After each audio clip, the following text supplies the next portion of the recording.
প্রিয় বন্ধুরা, একজন মহিলার লাশ কবরে নামানো যাচ্ছিল না, কারণ কবরে নামানোর মুহূর্তেই একটি ভয়ঙ্কর সাপ এসে সবাইকে আতঙ্কিত করে তুলছিল। অবশেষে বাধ্য হয়ে সেই সাপের সাথেই কবরে লাশ রাখা হলো। আর তখনই ঘটল এমন ভয়ানক দৃশ্য যা দেখে উপস্থিত সবাই চিৎকার করে উঠল। কিন্তু প্রশ্ন হল, সেই মহিলাটি কি এমন পাপ কাজ করেছিলেন, আর সেই সাপ তার সাথে কি করল? এই সত্য ঘটনাটি জানতে ভিডিও শেষ পর্যন্ত আমাদের সাথেই থাকুন। আর আসুন আমরা সবাই আল্লাহর কাছে দোয়া করি যেন তিনি আমাদের কবরের আযাব থেকে রক্ষা করেন। সবাই লিখুন আমিন। ঘটনাটি আজ থেকে প্রায় ২০-২৫ বছর আগের।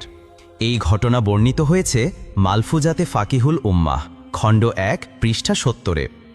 পাকিস্তানের একটি ছোট্ট গ্রামে একজন মহিলার মৃত্যু হয়। মৃত্যুর পর গোসল, জানাজা এবং কবরস্থানে নেওয়া পর্যন্ত সবকিছু একেবারেই স্বাভাবিকভাবে সম্পন্ন হয়। এমনকি তার দাফনের জন্য খুব সুন্দর করে একটি কবরও খোঁড়া হয়েছিল।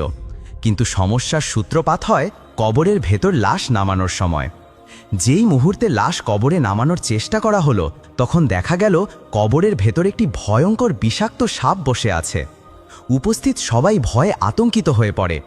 অনেকক্ষণ চেষ্টা করেও সাপটিকে সরানো সম্ভব হলো না। অবশেষে বাধ্য হয়ে তার পাশেই আরেকটি কবর খোঁড়া হলো। কিন্তু আশ্চর্যের বিষয়, দ্বিতীয় কবরে লাশ রাখার সময়ও একই ঘটনা ঘটল। লাশ নামানোর মুহূর্তে দেখা গেল সেই ভয়ঙ্কর সাপ আবারও উপস্থিত। এরপর খোঁড়া হলো তৃতীয় একটি কবর, তাতেও একই অবস্থা। লাশ নামানোর মুহূর্তেই সাপ এসে হাজির। এভাবে বহুবার কবর খোঁড়া হলো, কিন্তু প্রতিটি কবরে সেই সাপ উপস্থিত হয়ে গেল। ঘটনা দেখে সবাই বিস্মিত হয়ে একজন বড় আলেমের কাছে দৌড়ে গেলেন। আলেম সাহেব ঘটনাটি শোনার পর বললেন, এই লাশের জন্য যত কবরই খোঁড়া হোক না কেন, প্রতিটি কবরে সাপ আসবেই।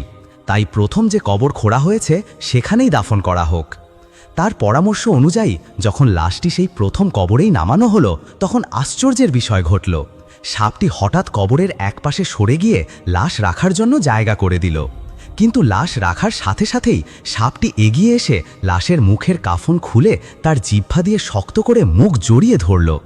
এই ভয়ঙ্কর দৃশ্য দেখে সবাই স্তম্ভিত হয়ে পড়ল।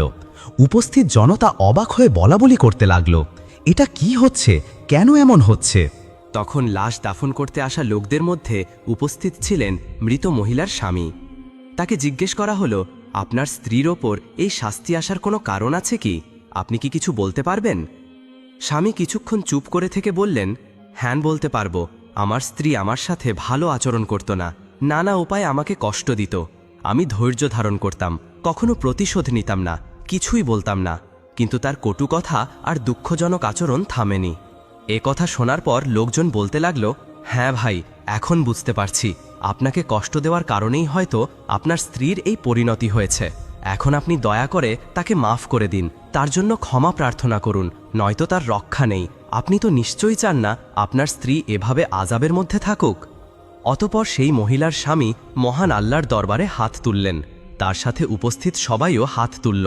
স্বামী আর্তনাদ করে বললেন, হে আল্লাহ, আমি আমার স্ত্রীকে মাফ করে দিলাম, তাই আপনিও তাকে মাফ করে দিন।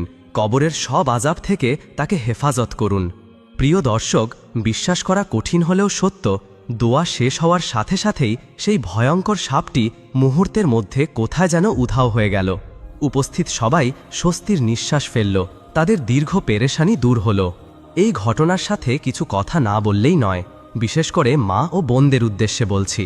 আপনারা যারা স্বামীকে কষ্ট দেন, কটুবাক্যে আঘাত করেন, মনের রাগে মুখে যা আসে তাই বলে ফেলেন, স্বামীর আদেশ মানেন না, তার প্রতি আনুগত্য দেখান না, তাকে যথাযোগ্য সম্মান দেন না, তারা এই ঘটনাটি শুনে একটু ভাবুন। নিজের ভবিষ্যৎ পরিণতির কথা একবার হলেও চিন্তা করুন। বন্ধুরা, এই ঘটনাকে কখনো মন গড়া বা মিথ্যা মনে করবেন না, কারণ এটি সম্পূর্ণ সত্য ঘটনা।